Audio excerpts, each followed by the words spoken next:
this upside down. Yeah, I know these two have played a bunch. These are, yeah, long history of these two playing, because yeah, they're oldies from the Smash 4 days. Yep. And I heard the Ike coming in, so we should be getting underway. I assume probably like a PS2 or Battlefield pick to start. Yeah, I would assume so. Yeah, PS2, the standard starting stage for both of them. Yep. I don't know, I've never really watched this matchup in full perspective, but I assume it to be maybe even or slight Ike favor. Oh. The power of the Ike. It was the Ike spoke it into existence. 100% no. It's just a storyline here at Tripoint, you know? And I'm really glad to see the Ike back. You know, it's been missing for a pretty long time. Last time I saw it was in Hit Point August, but it's looking good and it's looking fresh. Yeah, he doesn't pull the Ike out unless it's a very desperate situation. He activates his serious mode. And where he goes Ike, and then everybody cries. Yeah. He was grinding it a lot over this week as well. I know he had, I believe it was Wednesday, he had his stream back up and he was labbing the character like crazy. Yeah, you have the training pack for it. Allows you to practice a lot of combos that you just cannot practice in normal training mode. Yeah, 100%. And it has really innovated a lot of people's combos and a lot of people's like training regimens because you don't have to use other people now. Yeah, just like this, Ryan's holding center stage really well here. Challenging, not getting punished on any of these side Bs. Yeah, quick draw is a very hard move to punish, I would say, honestly. A lot of Ikes, you'll see them like jump back and then they'll do the side B. And it's super good for just evading a lot of pressure, especially with Ike's linear kit off stage. It's hard to deal with because it does have such a quick hitbox. I mean, the move is very quick, as in the name. And it's very annoying to react to, especially if you don't have a very large hitbox. Yeah. I feel like someone like Marth could deal with it, but you have to do something kind of committal, which is use a Marth aerial. Yep. Because you can't like really spam too many Marth aerials. He does have quite a bit of end lag. Oh. Yeah. I liked Earl's idea there, but I don't like that he full hopped into it. He could have just stood there and probably got on the counter just fine. I feel like that tool will be super volatile though later in this matchup. You can't be challenging that ether at all. It's a move that not too many characters can easily challenge. Yep. And Earl's holding the stage pretty well here. I like how he's moving around with the platform, making that circle basically, and forcing Ravenking to kind of look at like, okay, what do I do to get back to center stage? And so far, Earl's holding the stage really well right now. Yeah, this entire stock, or at least the last segment of the match, Earl has been in control the entire time and has not let up. He's just been on a momentum rush. Yep. And that down tilt down smash is going to take up the stock, and now we basically have an even game with how explosive Marth can be. Once again, we just see Earl. He keeps going to these platforms, and it's working out for him a lot.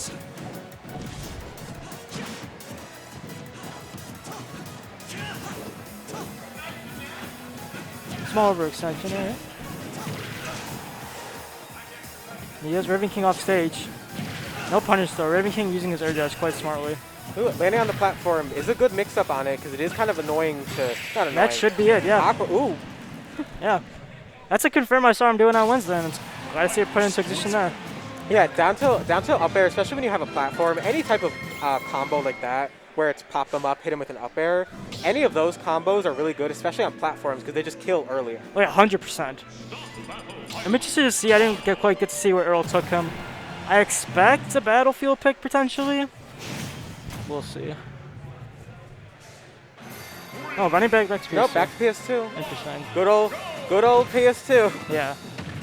I don't know if he's just ill-advised of like going to another stage because Ravenking is very good on the platform stages such as Smashville and Battlefield. I mean, the match was pretty close though, honestly.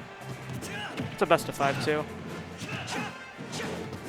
Yeah, best of 5s do allow a lot more leniency on like trying stuff out. Yep. Because you have a full extra game to use, and if you win a game, that gives you 2 more games to use. Oh yeah.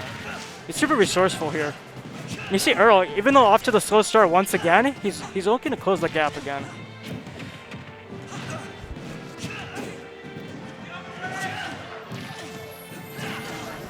And yeah, you just can't be forcing your landings. I like to go to ledge there. Yeah. Great air dodge read in that to get a second there. Yep. Hit him at the back air to send him off stage. Yeah. I feel like that's a big adaptation we see coming from Game 1 and Game 2 here, is Earl played a lot on those platforms, which gave him a lot of mobility and a way to kind of put the game back to an even state. But now that Ravenking's noticing that, he's constantly covering those platforms, and it's paying off dividends for him.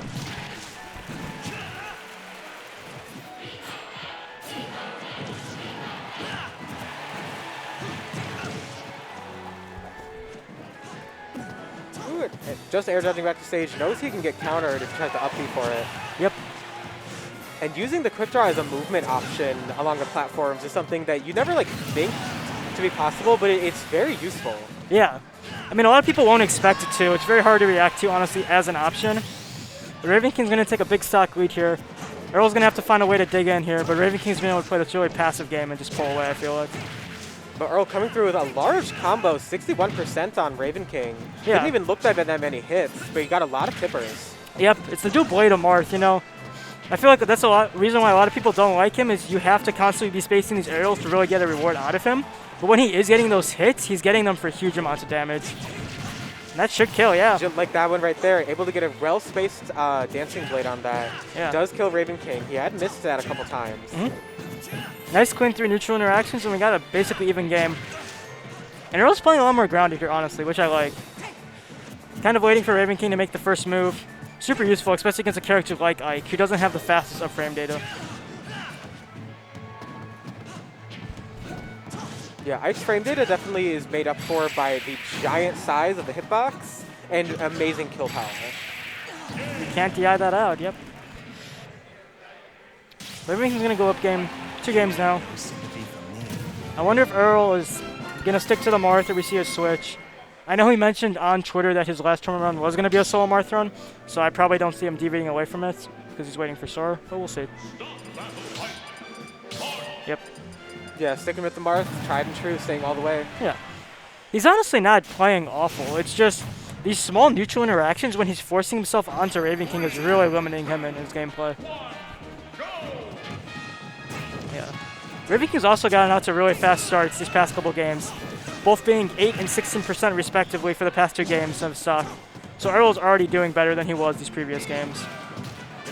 Yeah, off to a little bit more of a lead in this. He feels like he's just more energized, like momentum off the bat. Yeah. Which doesn't usually happen.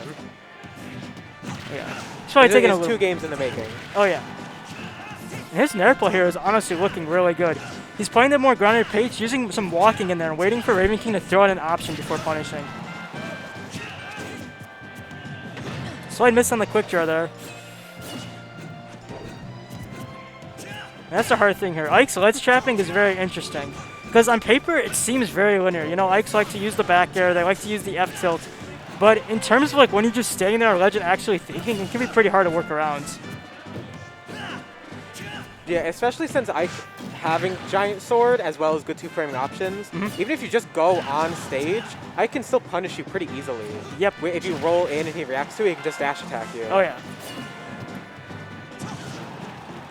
Earl's gonna gain center stage here back again. He really needs to take off this stock though, because you really don't want to go down in a deficit. Yeah, both of these players need to take a stock immediately because now it's starting to get into kind of the scaredy territory where they're both just playing super passive. And Earl's been coming off aggressive at the ledge. I honestly like it in this situation because you have such a high percent that if you lose the stock here, it isn't the end of the world. That might... Nah.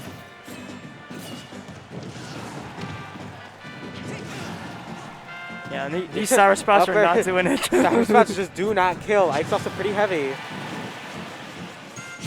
It's like watching a commercial for Sour Patch Kids. There we go. There we go. Earl's going to take the lead. We'll see how much he can do with it now, though. Nice 11% to start off. That's clean. Oh, he should have done like a forward smash or something. Yeah, I was thinking F tilt potentially, but yeah. He's honestly really good at getting these fair tippers, honestly, and they're paying dividends for him. Yeah, his spacing has been really, this game, actually this entire set, really, they've been really good, but this game, they've been like on point completely. Yeah. And the way he's moving right now is really smart. So a lot of his jump movement and walking is just staying slightly outside of Ike's range. And based on the way a lot of Ike's moves, he swings forward with them. So it's a really good punish. Ravenking's going to take that stock here, though. Pretty big deficit, but I mean, it's Ike. He can get any early kill. Getting a good percent right there, also putting Earl off stage. Oh my word, yeah. That weak dolphin hit. Yeah, Earl smartly DIing in there. But he's going to get the punish there with the up B, and now he has a decently sized stock lead here. Also, a lot of momentum. Earl's definitely been pushing through this entire game. He's using Dolphin Slash like at all, which has been helping him a lot. The other 2 games, he had not been using it on stage. Yeah. It's interesting to see. I feel like Ravenking's also a bit off in his punishes this game. We see Earl jumping a lot after he gets thrown up in the air, and Ravenking's waiting for the landing, but then just not getting the punish on it. And that's super pivotal as an Ike player.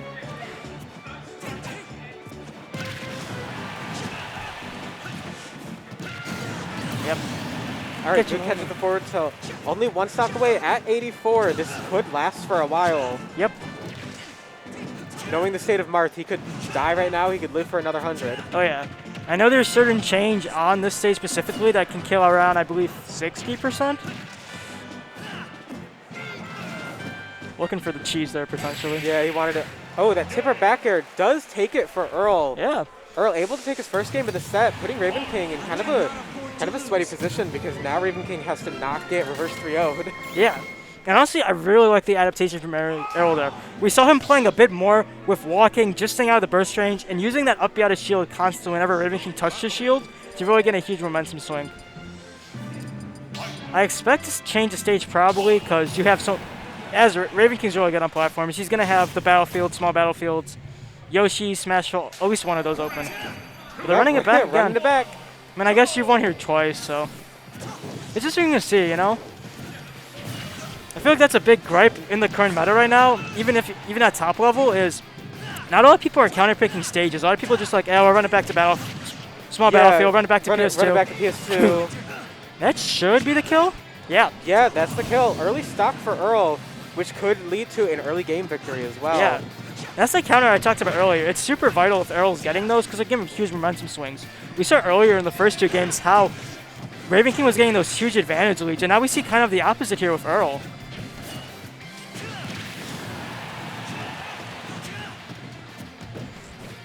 No grab there coming out from Ravenking. I thought for sure a Tomahawk grab was coming out. I think maybe he was expecting Earl to like spot dodge or do something else. Yeah, potential Dolphin Slash maybe. I think he was trying to mind read the spot dodge to counteract the grab. Yep. And Earl's just sitting here playing center stage, knowing it's probably the safest point where he can be at currently on the stage. Let's see how he gets back from ledge though here. I like that down tilt. It's an interesting option, honestly, but it catches the falling gun.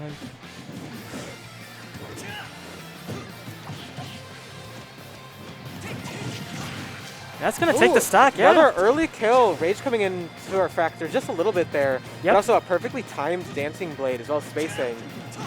Yeah, and Earl is whiff punishing Ravenking here really good right now. I think what Ravenking needs to do here is just take a small breath here, right at the stock, and just kind of reevaluate the situation. Go, okay, what am I getting hit by the most, and why am I getting hit by it the most? Because this comeback is definitely doable.